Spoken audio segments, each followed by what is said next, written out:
Right now, the dust has settled on Hoftorp's sacking. We're asking the question, do we like the betting odds on who the next manager should be? And we're asking this panel here to pick who they would appoint. Welcome back to our Canaries Walk. 20 minutes of Norwich chat. We're also reviewing, of course, that draw at Middlesbrough. Jacob Bright, sign him up now, the tweets say. Get the panel's view on that. We're talking what should happen over the summer in terms of kits, stadium, experiences, and, of course, signings. And what's been the best home game at Carrow Road this season as we wave goodbye to the famous old ground for another 3 months as Cardiff City visit this weekend. Welcome back to Killian, Matty, Jacob, and yourselves. Thank you very much for joining us. Right then, Killian, we'll have a look at the betting odds in a minute, but some people are saying, yeah, give it Wilshere. I'm seeing things like this. I'm warming to Jack with a great footballing history under his belt. Jacob Brighton-Joy says, appoint him tonight. I mean, I've never seen a manager be appointed on the back of a 0-0 single game. But what are your thoughts on the difference that you saw at the Riverside? I mean, the players were definitely up for it, and I thought we played well.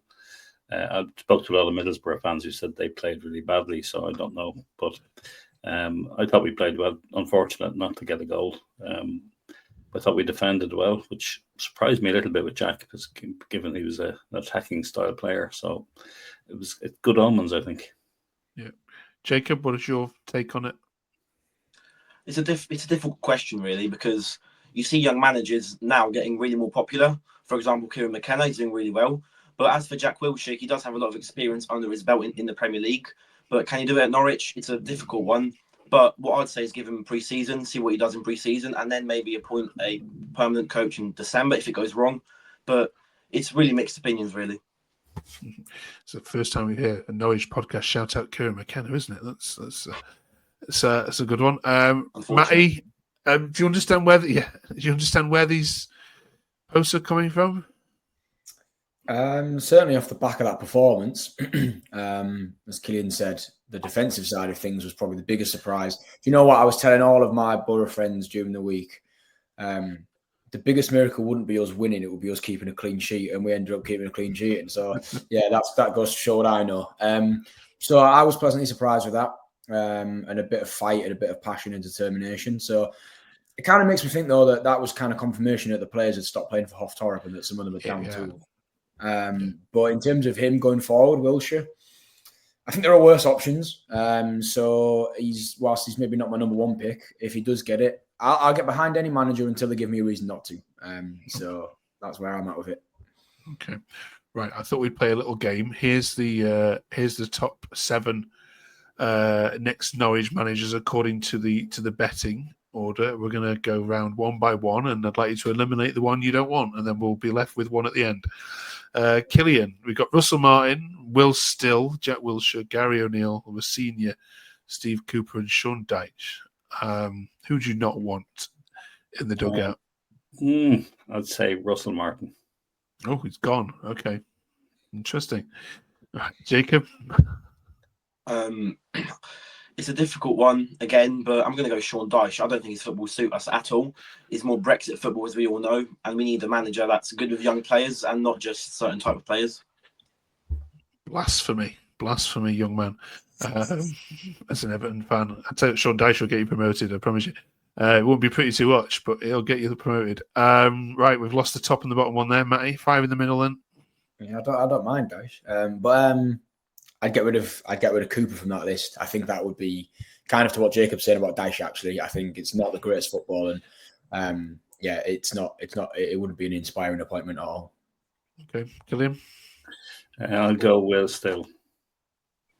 Okay, so many teams are after him. It's supposed to be quite exciting brand of football. Okay, so that leaves us with 3 then. Jacob, Jack, Gary, and Liam.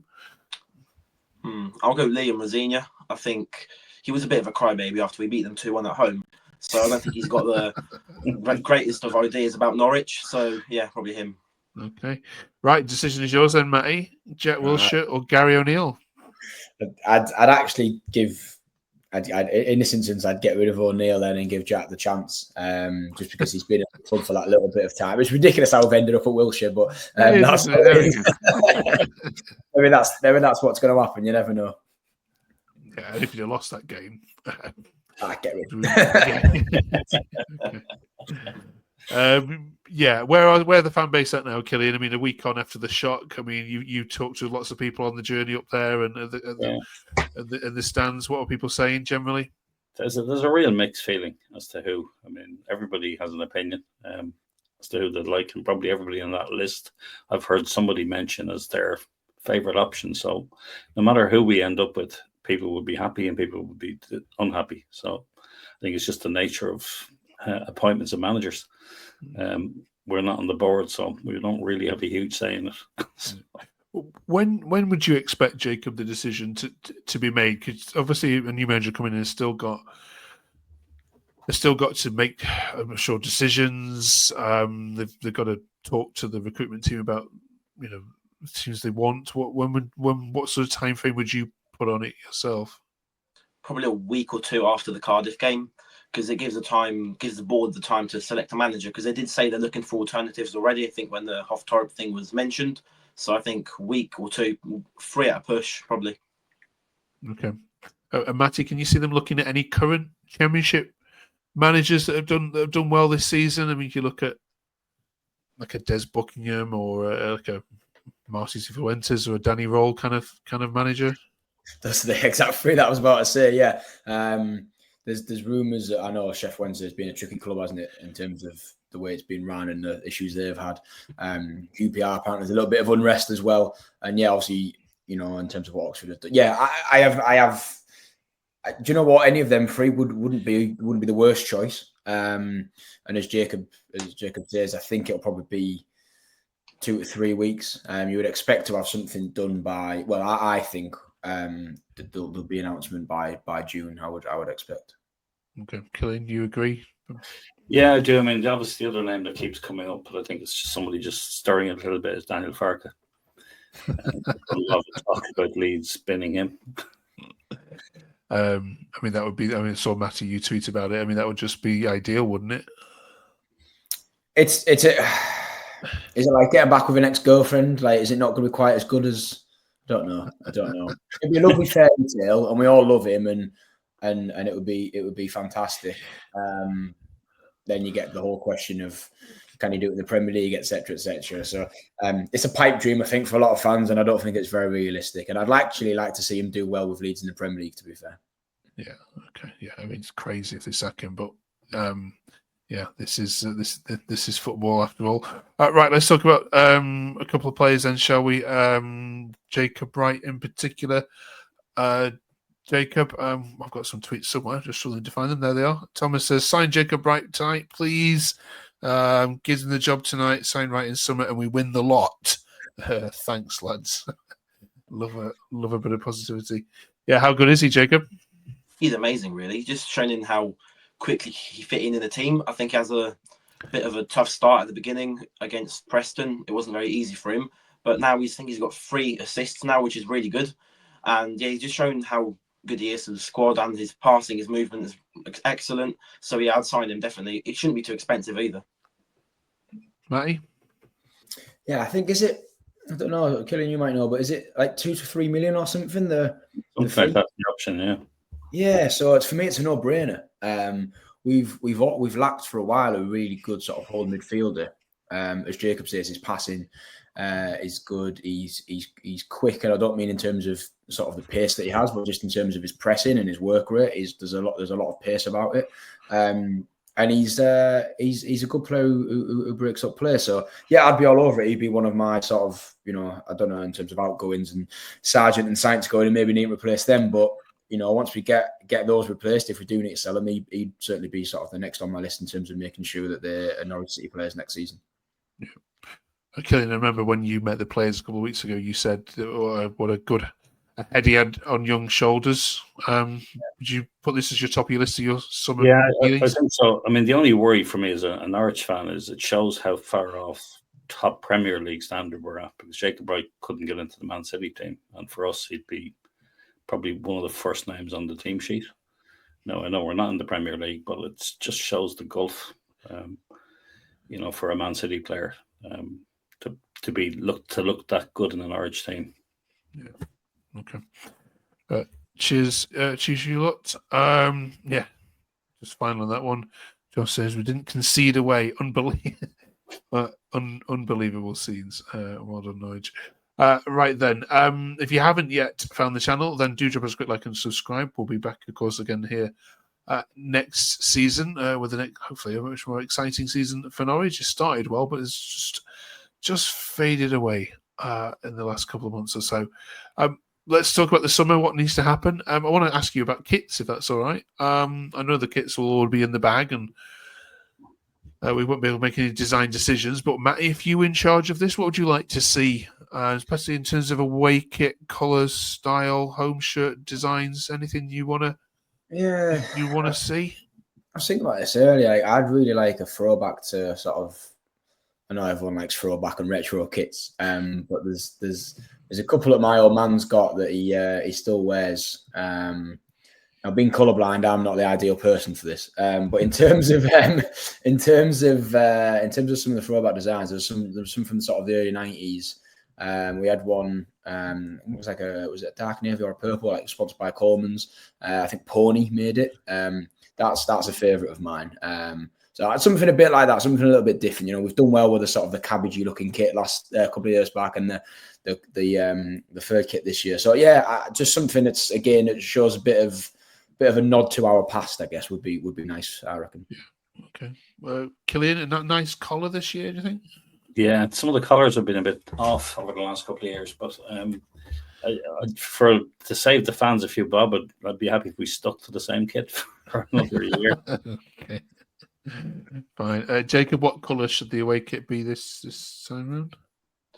Away kit, green. Go green, because I think it was really good last season with the green one, as Matty said. So I'd definitely go green, put some yellow stripes on it. It's amazing. And I just want to mention, as for the home kit, don't know if many Norwich fans will be for this, but I'd have the badge centralised, like the England shirt in 2020. I think that's something we've never seen before and be really interesting to see how it goes.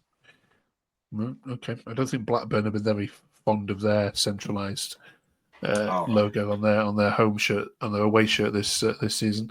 What's the rest of the summer activities needed then, Matty? Obviously, job one, appoint a manager. Other things you'd like to see happen? Anything around the stadium or the fan experience, or what's on the list? Yeah, I mean, in terms of off the pitch, for me, there isn't a great deal that springs to mind. We've done a lot over the years with the positive legacy of Stuart Webber in terms of the training ground and Colney and the sort of facilities there, and the stadium itself is a decent experience. I think the biggest things is I kind of like, and I don't think this is necessarily possible, but it would be great for a little bit of transparency where Sargent and Saints are concerned in terms of, are we not needing to, but are we listening to, are we entertaining offers? Because I think fans kind of expect it for probably both of them. But if the club was to turn around and say, we don't need to sell, we might lose one key player. Do you know what I mean? Just a little bit of something for early on for fans to go, all right, okay, like we mean a bit of business, and we might only have to offload one of them, sort of thing. So I'd actually really, really like that, and I'd like us to get our transfer business done early. And whoever the head coach is, that means that they've got full pre-season, they've got as best a chance as possible for that decent amount of time to gel and bond with the players and get a style of football across that they want to see. So that would be less off the pitch for me. It would be the things that we're going to do on the pitch that will have sort of the impact for next season. Okay, Killian? Yeah, there's a couple of small things. One is I'd love to see them come to Ireland during the summer on a pre-season tour. Save me travelling to them. I'd love to see some upgrade on the catering facilities in the city stand, which are probably the worst in the stadium. And I'd love to see us finally launch a proper ticketing app, which I think is on the cards, but that we can get rid of manual cards and move with technology. Okay. Good forward. Jacob, anything else you want to see? It's an on the pitch thing. Probably with our defence and set pieces, we have to start defending this sort of stuff. I think Millwall, we had 3 goals that came from crosses, and that's just terrible. How would you not defend that? I think it's all on Nick Stanley, as we said in a podcast 2 months ago or something. So improve set pieces and defend better. Okay, all right. let us know in the comments whether they've missed anything. And like we said, it is the final home game of the season against Cardiff. I mean, they're already down, Killian, so nothing really on this game at all, whilst others sweat it out at the bottom of the league to see who's going to go down with them. Who'd you like to see go down? Well, just on that way, I think there's a little bit going with the two managers. They have something to play for, the two Arsenal boys, so maybe a little bit of needle. Little bit of needle, yeah. But I'd like to go see down. I'd like to see Plymouth stay up, even though I know a lot of Irish fans would love to see them go down to avoid that trip. But I have to say, for me, it's not that difficult to get there, and it's a nice town. But I think they probably will go down. They need an 18-goal swing. It's not gonna happen. All right, then. What's been your favourite home game of the season? We're asking our panel for the final question this week. Then there's been a few humdingers, especially in the early part of the season. Jacob, your favourite game at Carrow Road this season was, and you can include cup games here as well. It's a no-brainer. Coventry at home, lots of fans left at the 90th minute, 1-0 down, and then the Mank with Forsons just scores 2 goals. Utter carnage, best thing I've ever seen. I think it's the first time we've done it since Nottingham Forest at home 2018. Might be mistaken on that, but it's just amazing. Something I'll never see again. I don't know. Brilliant, Matty. No, I absolutely that again. I was thinking about this beforehand, and I wasn't actually at that one. But my I sort of watched it with my dad, and we were jumping up and down around my living room, and it was good memories. It was really nice, and just the shock of it, those 2 goals in just a short space of time. That's what you live for, isn't it? That's that ultimate ecstasy and high of a last minute equaliser or winner is just incredible. So definitely Coventry at home for me. Yeah, Killian. Yeah, I'll go with 3 out of 3. Coventry at home, definitely a special moment. Excellent. Right, let us know in the comments what other ones they have missed. Before we let you go, it's been reminiscent of us not to talk about the other news this week, and that Ipswich are definitely going to be in the your division next season. Rivalries aside, Matty, 150 million they've rumoured to have spent trying to stay up. Is that seismic for any team trying to now break into the Premier League, that one team has spent that amount of money and hasn't even come close to staying up? This has been an 18-point deficit. The gap between the 17 in the Premier League and those that spend money is massive. It makes you wonder what you're going to have to spend to stay up. If it will happen, but I know I'm being silly and hypothetical, but when will the next time that the 3 that go up stay up? It's very off-putting, isn't it? And we haven't got 150 million to spend if we went up, I don't think. So yeah, it's nice to see them back down and put back in the box, but also, yeah, what are you going to have to spend to stay up? Yeah, Jacob, does it make you kind of look at that playoff race that you were so close to being in, knowing where you are as a squad, and make you almost think, I'm glad we didn't end up in the playoffs after all? No, I'm more of a person that lives for the moment, just go up, have that experience, even if it only lasts a season. I just want to be in the Prem, have that moment where you just go up, promotion, having a good time. Somebody said we'd go down. We did it last 2 times in a row, and we're not going to spend even 100 million. So, yeah, I think it's just live for the moment. Killian, you've seen a lot in your time. I said that politely. When you hear fans saying, look, I'd sooner be in the Championship, enjoying a decent standard of football, winning games, losing the odd, having that kind of rivalries with others, than being battered every week 6-0 by Newcastle. Do you understand that point of view, or are those fans not real? Yeah, I mean, it's hard to gauge. I mean, there is something special about the Premier League. There's no point saying otherwise. It is soul destroying to see your team beaten every week. But to be able to buy in some decent players and watch them live and see some of the best players in the world playing week in, week out is special as a fan. But the atmosphere at some of those Championship grounds is amazing, and the banter, and they're enjoyable days. And you do tend to get to win some, at least a third of your matches, I think, this year. Okay. And you guys go to Wrexham next season, won't you? Because that'll be a shortish trip for you. That'll be a handy one. I might even go on the ferry to that one. You can It's a new walk. ground as well, isn't it? It's a new ground. That's the only positive I can take from that Wrexham promotion, is it's a new ground to go to. So, Right, we'll look forward to all of that next season. Right, enjoy the Cardiff City game, all three of you. Thank you very much for your contributions this week. Let us know in the comments who you want as the new manager and your favourite home game this season. We'll read some of these out next week. Thank you very much for joining us. Have a good one.